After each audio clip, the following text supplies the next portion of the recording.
Bueno, cuando uno se ocupa entonces de los abdómenes agudos en general, lo divide en general también en 4 factores. El abdomen agudo mecánico, el abdomen agudo inflamatorio, el abdomen agudo hemorrágico y el abdomen agudo traumático. Empecemos por el abdomen agudo mecánico. El abdomen agudo mecánico típico es el quiste de ovario a pedículo torcido. No cualquier quiste de ovario puede producir este tipo de complicación. Tiene que ser un quiste de ovario de mediano tamaño, que tenga pedículo y que no tenga adherencias. Esos son los quistes de ovario que pueden producir una complicación. A su vez, ¿cómo es el cuadro clínico? Bueno, depende si la torsión de pedículo es laxa, o sea, que implique menos de una vuelta, o intensa, que sea más de una vuelta. Si es laxa, menor de una vuelta, entonces lo que hay es una compresión venosa, hay una extravasación sanguínea y se produce un infarto hemorrágico con aumento del tamaño del quiste, dolor producido por la distensión, el quiste aumenta, hay reacción peritoneal y puede haber un poco de líquido trasudado en el peritoneo. En cambio, eso sería un infarto hemorrágico, ¿sí? En cambio, si se produce una torsión intensa, la compresión ya no es venosa solamente, sino venosa y arterial, y se produce la necrosis del tumor con efacelo del mismo o del pedículo. Por supuesto, el diagnóstico es de urgencia para tomar una conducta en general quirúrgica, aunque muchas veces no tenga que sacarse todo el quiste y pueda derrotarse, cosa que antes se creía que no se debía hacer, pero los estudios científicos actuales no han probado eso, ese dogma que se decía. Entonces, ¿cómo se hace el diagnóstico? El diagnóstico se va a basar en estas pacientes, primero en diferenciarlo de la apendicitis aguda. Indudablemente la apendicitis tiene síntomas muy parecidos, como puede ser un abdomen agudo, un abdomen febril, un abdomen con dolor, por ejemplo, si el quiste es de fosa ilíaca derecha, con dolor en fosa ilíaca derecha, con vómitos, los cuadros son parecidos. Pero acá entonces lo que va a privar es o el antecedente de quiste de ovario, que uno sepa que la paciente lo tiene, y la ecografía, por supuesto, va a ser fundamental, lo mismo que el tacto ginecológico si toca o percibe el tumor. Por supuesto que sigue privando que ante una duda de no poder llegar a un diagnóstico, es mejor operar una apendicitis de más y no dejar una apendicitis sin operar. Eso está bien claro, es preferible lamentablemente confundirse con operando una anexitis y no dejar de operar una apendicitis.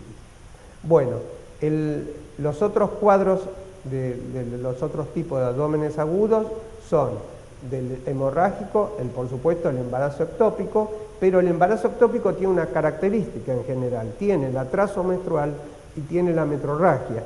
Entonces, en general, el médico generalista no se enfrenta con este problema porque cuando ve la metrorragia percibe que es más para derivar al ginecólogo y entonces, en general, es más fácil de percibir que el anterior, que no tiene metrorragia.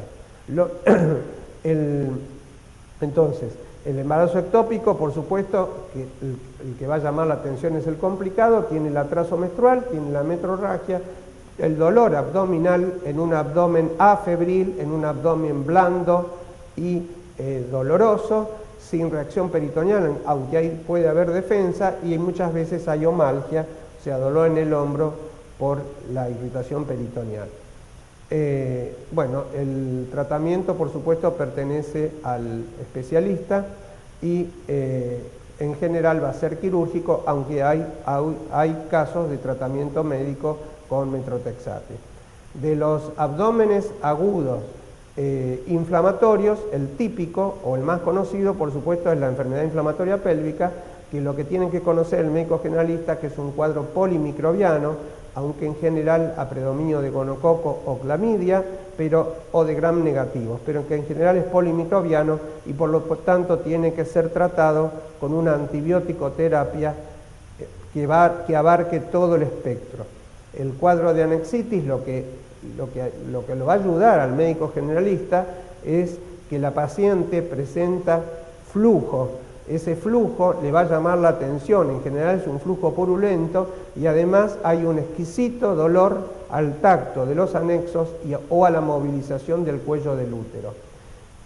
¿Qué tiene que conocer el médico generalista? ¿Cuáles son las pacientes que hay que internar con EPI? Bueno, las que hay que internar con EPI son las pacientes o que están embarazadas, o que no responden al tratamiento, o que no tienen posibilidades de seguimiento, o que tienen reacción peritoneal, o que tienen alguna complicación de la rotura de un absceso tubovárico.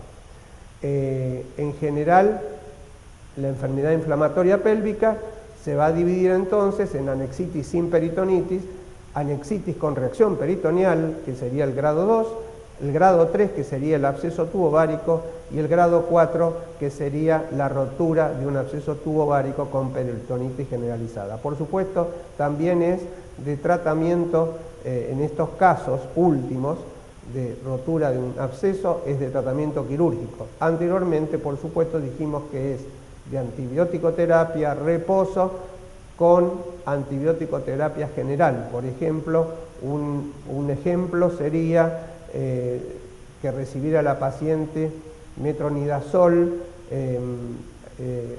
ampicilina, surbactam y doxiciclina, o ceftriaxona y metronidazol. Bueno, hay distintas variantes, pero debe cubrirse el espectro.